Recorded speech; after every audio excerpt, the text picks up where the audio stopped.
Are y'all ready for this? Let's dive into Georgia Tech basketball.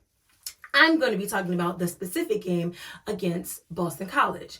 Now, coming into this, Georgia Tech was 8-5. They are now 8-6, and they have dropped to number 12 in the ACC.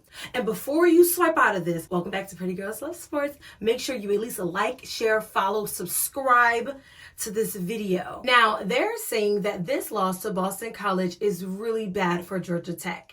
Boston College came in being labeled the worst team in the ACC currently because they are 0-2 in terms of conference play. Well, now they're 1-2 in terms of conference play. And Georgia Tech is now also 1-2 in conference play. Georgia Tech's last conference game, they suffered a loss against Florida State University. Coming home, they really needed to break their losing streak, but unfortunately, that did not happen. At the beginning of the game, it did look really good for Georgia Tech. Their offense was on fire. They were shooting 57% from the field and 50% from three.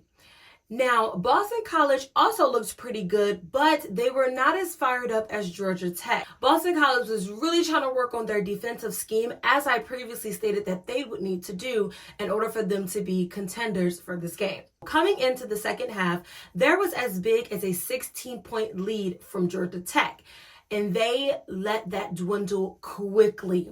The Boston College Eagles came back swift with a 7-0 run, and it put them up. For a minute, they were going neck and neck as they kept tying the game.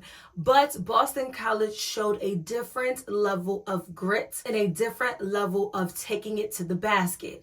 They did not let up on rebounds or the second chance points.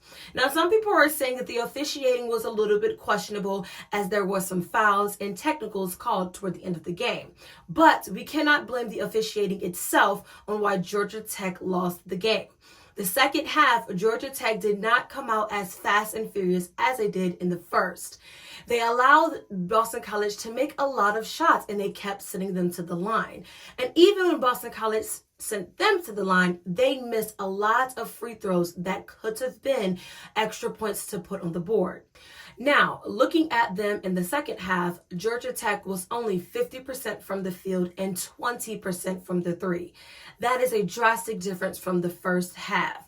I will say, looking forward, they definitely need to really focus on completing the game, playing a full 2 halves of basketball. I do believe that Georgia Tech could come back off of their losing streak, and the next time that they have to do that would be their next game next week against Notre Dame. Notre Dame is coming in as a 6-9 team and being 14th in the ACC.